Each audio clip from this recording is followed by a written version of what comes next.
हाँ हेलो।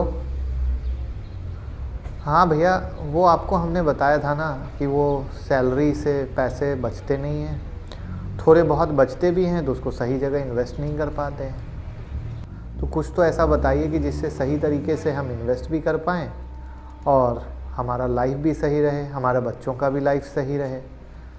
बहुत परेशान हैं। हाँ हाँ, तो वही चीज़ तो बता रहे हैं भैया हम कि वो सैलरी से हो नहीं पाती है। फिर बच्चों की भी चाहते हैं, हमारी भी चाहते हैं। ठीक है भैया, कोई आए हैं, रखते हैं, फिर करते हैं बात आपसे। क्या भैया बहुत परेशान दिख रहे हो? क्या बात है? क्या बताएं भैया, आपको मालूम ही है एक ही कंपनी में दोनों जॉब करते हैं, सैलरी भी एक ही है, उसके बाद भी आपकी लाइफस्टाइल और मेरी लाइफस्टाइल में ज़मीन आसमान का फ़र्क है। तो हम यही सोच रहे हैं कि कहाँ कैसे पैसे लगाएं, जो छोटा मोटा बचता है उसको कैसे लगाएं। अच्छा, तो ये बात है, तुम्हें मेरी तरह पैसे कमाने हैं? फिर बेकार ही परेशान हो रहे थे। पहले मिल लेते, पहले बता लेते, रास्ता बता देता, कौन सी बड़ी बात है, ये तो भाई वाली बात है। लेकिन इस बात को समझने के लिए जिस स्टोरी ने मुझे इंस्पायर किया वो स्टोरी मैं सुनाऊंगा। क्या वो सुनना चाहोगे? हाँ भैया, बिल्कुल तैयार है। और क्या आप तैयार हैं उस मोटिवेशनल स्टोरी को सुनने को जो पैसे कमाने में आपकी हेल्प कर सके?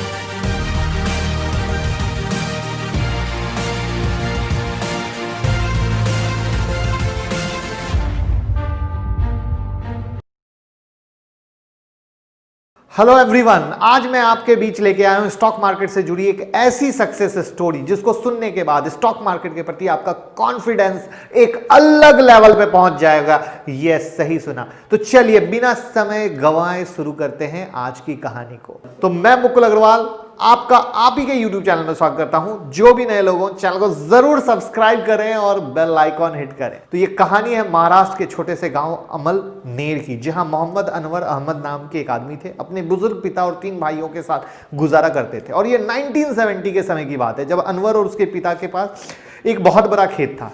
तब तक अनवर के सर पर उनके पिता का हाथ था, सब कुछ सही चल रहा था। लेकिन 1980 में उनके पिता की मृत्यु हुई। मृत्यु के बाद अनवर समेत चारों भाइयों ने उस खानदानी जमीन को बेचने का फैसला किया और 80,000 में सबको बेच दिया। खेत बिकने के बाद सबके हिस्से में 20-20 हजार रुपए आ गए। 4 भाई 20-20 हजार, 20 चौक 80। हिस्सा मिलते ही 2 भाइयों ने अपना अपना कारोबार शुरू कर दिया। एक भाई गांव छोड़कर कहीं दूर शहर जाकर बस गया, तो बचा कौन? सिर्फ मोहम्मद अनवर अहमद, जिसको अभी तक समझ में नहीं आ रहा था कि उसको क्या करना चाहिए जिससे उसके घर का चूल्हा जल सके। क्योंकि अभी 2 साल पहले ही उसकी शादी हुई थी और वो अकेला नहीं था, उसके साथ उसकी बीवी और 1 साल का बच्चा था। अब अनवर अपने 20,000 रुपए कहीं ऐसी जगह लगाना चाहता था जिससे उसके आने वाला कल सुरक्षित हो सके, जो कि हर एक इंसान सोचता है। तो एक बार की बात है, अनवर बहुत परेशान था और चाय की दुकान पर जाकर बैठ गया।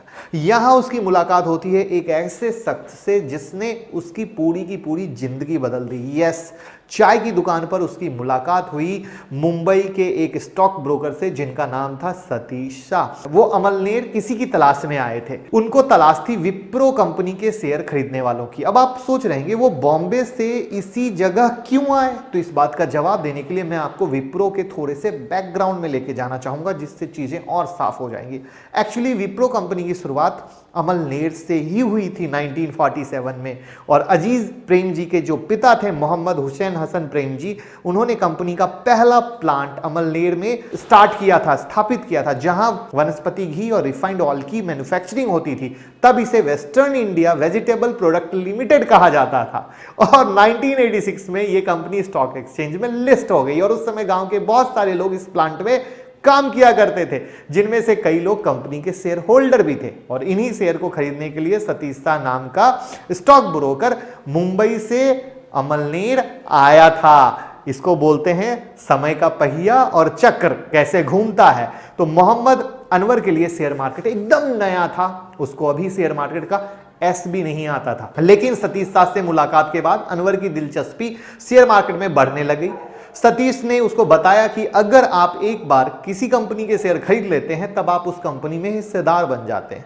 सतीश की बातों से सहमत होकर मोहम्मद अनवर ने अपने लिए 100 रुपए के हिसाब से 100 शेयर कर लिए। मतलब कि खेत बिकने के बाद अनवर के हिस्से में कितने पैसे आए थे? 20,000। उस 20,000 में से 10,000 की इन्वेस्टमेंट अनवर ने विप्रो कंपनी के शेयर खरीदने में कर दी। अनवर को अंदाजा भी नहीं था कि ये 10,000 की इन्वेस्टमेंट आगे चलकर उसको कितना करोड़ों का मुनाफा देने वाली है। अब यहां पे थोड़ा सा ध्यान देना होगा कि अनवर ने 1980 में 100 रुपीज की फेस वैल्यू पर 100 शेयर में इन्वेस्ट किया था, यानी 10,000 का इन्वेस्टमेंट था उनका। तो अब हम यहां पे ये जानेंगे कि किस तरह मोहम्मद अनवर के 10,000 के इन्वेस्टमेंट ने उनको करोड़ों का प्रॉफिट दिया।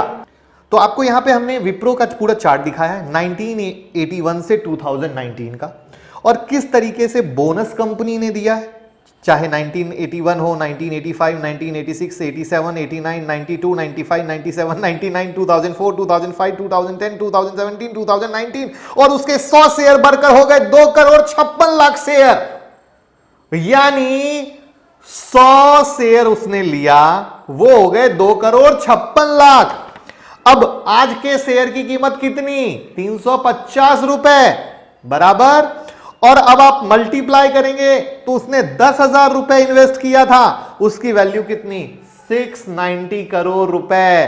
तो इसके अलावा पिक्चर यहीं खत्म नहीं होती है मेरे दोस्त, कंपनी की तरफ से 169 करोड़ का डिविडेंड भी मिला, जिसको जोड़ने के बाद ये राशि हो जाएगी 859 करोड़। तो कहने का मतलब है कि अनवर के पेशेंस और उसके विश्वास ने उसे करोड़पति बना दिया। मैं उम्मीद करूंगा कि इस कहानी से आपको यह शिक्षा तो जरूर मिला होगा कि जो आप लोग शेयर में इन्वेस्ट नहीं करते हैं उनके लिए तो भैया करना चाहिए, और अच्छी कंपनी में करके छोड़ देना चाहिए। और जो करते हैं और हर घड़ी डाल के पैसा निकालते हैं वो कभी ऐसा वेल्थ जनरेट नहीं कर पाएंगे। आपको ट्रस्ट करके वहां पे छोड़ना पड़ेगा। तो कहानी का बेस्ट पार्ट आपको इस पूरे में क्या लगा, कमेंट बॉक्स में जरूर बताइएगा। किसको कौन सी बेस्ट लर्निंग मिली वो बताइएगा, जिससे कि हमें और दूसरों को भी जानने को मिले। और चीजें पसंद आई हो, मोटिवेशन मिला हो तो लाइक कमेंट शेयर करने में कंजूसी मत कीजिएगा कि दूसरे लोग भी मोटिवेट हो सके। Thank you so much.